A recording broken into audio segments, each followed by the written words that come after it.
ආයුබෝවන් 2026 වසරේ මුළු ලෝකයේම අවධානය දිනාගත් ඇමරිකාව සහ ඉරානය අතර ගැටුමේ මේ වන විට තීරණාත්මක හැරවුම් ලක්ෂයකට පැමිණ තිබෙනවා.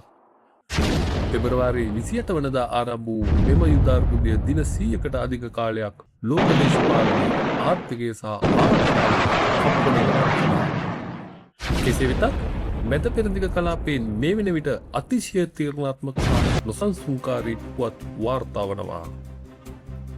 ඇමරිකා එක්සත් ජනපදයේ සහ ඉරානය අතර පසුගියදා අත්සන් තැබූ ඓතිහාසික සාම අවබෝධතා ගිවිසුම අත්සන් තබා පැය කීපයක් යන්නටත් මත්තෙන් බිඳ වැටීමේ දැඩි අවදානමකට ලක්ව තිබෙනවා.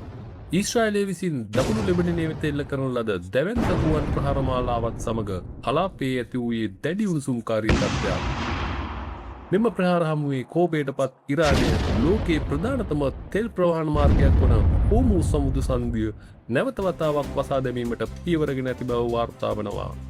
අද අපි විමසා බලන්නේ ලෙබනනයේ සිදුවන මෙම ප්‍රහාර ඇමරිකාව සහ ඉරානය අතර සාම සාකච්ඡාවලට බලපාන්නේ කෙසේද? සාම ගිවිසුම අවදානමකට ලක්ව තිබේද?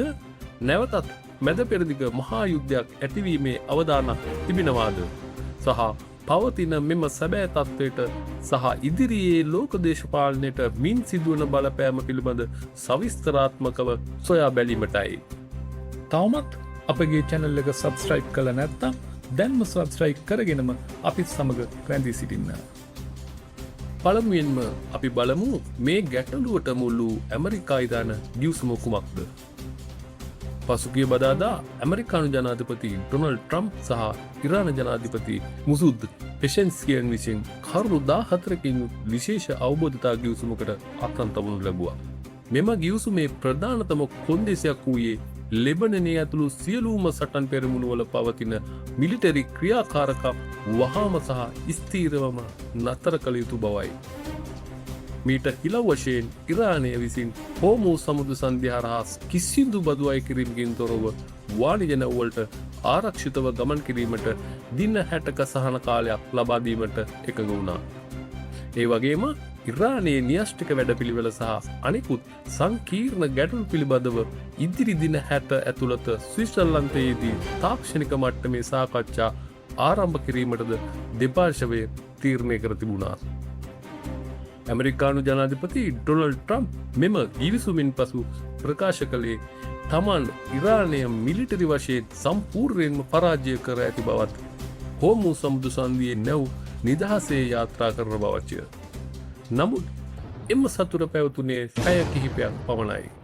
බොහෝ විශ්ලේෂකයන්ගේ මතය වන්නේ මේ වන විට ඍජු ඇමරිකානු ඉරාන යුද්ධයක අවදානමක් සැලකිය යුතු ලෙස අඩු වී තිබුණත් අලුත්ම අභියෝගය ලෙස මතුවී තිබෙන්නේ ලෙබනනයේ ආරක්ෂක තත්ත්වයයි.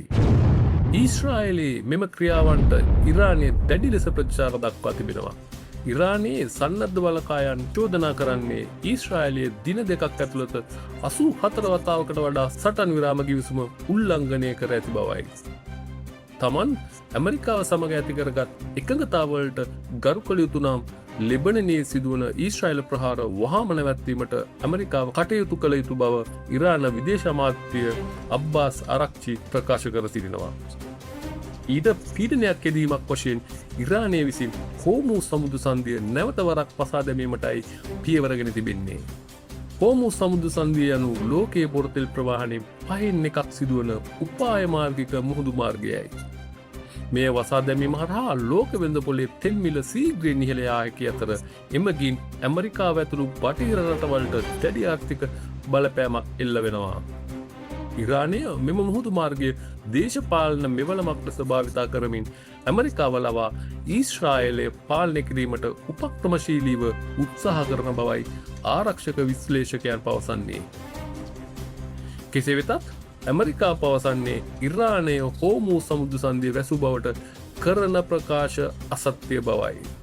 ලෙබනනයේ හටගෙන ඇති මෙම දරුණු ගැටුම්කාරී තත්ත්වය හේතුවෙන් ස්විට්සර්ලන්තයේදී පැවැත්වීමට තිබූ තීරණාත්මක තාක්ෂණික සාකච්ඡා දින නියමකින් තොරව කල් දැමීමට සිදුව තිබෙනවා.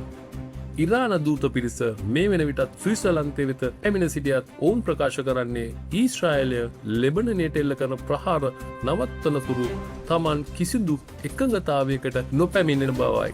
ඇමරිකානු මාධ්‍යවේදී ජනාධිපති ඩොනල්ඩ් ට්‍රම්ප්ගෙන් ප්‍රශ්න කර සිටින්නේ ඊශ්‍රායලයේ ප්‍රහාර පාලනය කිරීමට ඇමරිකාට හැකියාවක් තිබේද යන්නයි.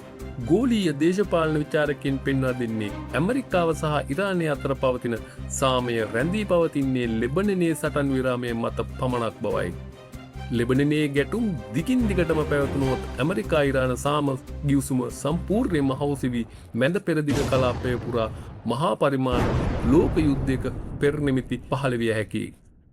ඊශ්‍රායලය තමන්ගේ ආරක්ෂාව වෙනුවෙන් හිස්බුල්ලා සංවිධානය විනාශ කිරීමට දැඩිව උත්සාහ කරන අතර ඉරානය තමන්ගේ කලාපීය බලය රැක ගැනීමට හෝමු සමුද්‍ර සංධිය අවියක් කරගනිමින් සිටිනවා. ඇමරිකාව මේ වෙන විට ඉතා සංකීර්ණ තත්ත්වයකට මුහුණ දී සිටිනවා. එක් පැත්තකින් ඉරානය සමග සාමසාකච්ඡා ඉදිරියට ගෙන යාමට අත්‍යවශ්‍යයි.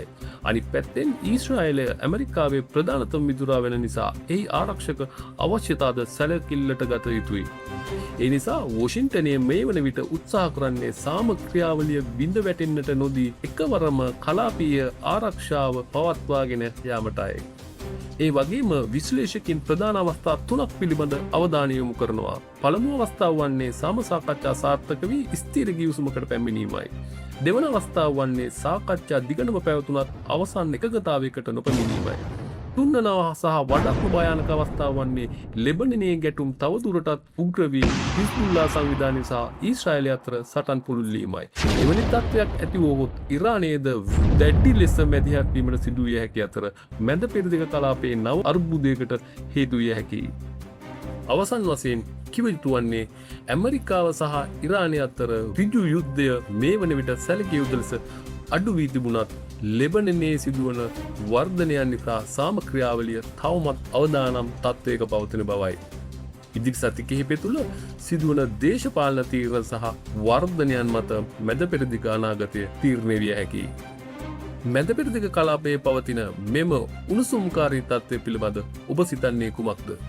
ඇමරිකාවට පුළුවන් වෙයිද ඊශ්‍රායලය පාලනය කරලා මේ සාම ගිවිසුම රැකගන්න? ඔබේ අදහස් පහලින් කමෙන්ට් කරන්න. මේ වගේ ජාත්‍යන්තර පුවත් එසනින් දැන ගැනීම සඳහා අපගේ channel එක subscribe කරලා තියාගන්න.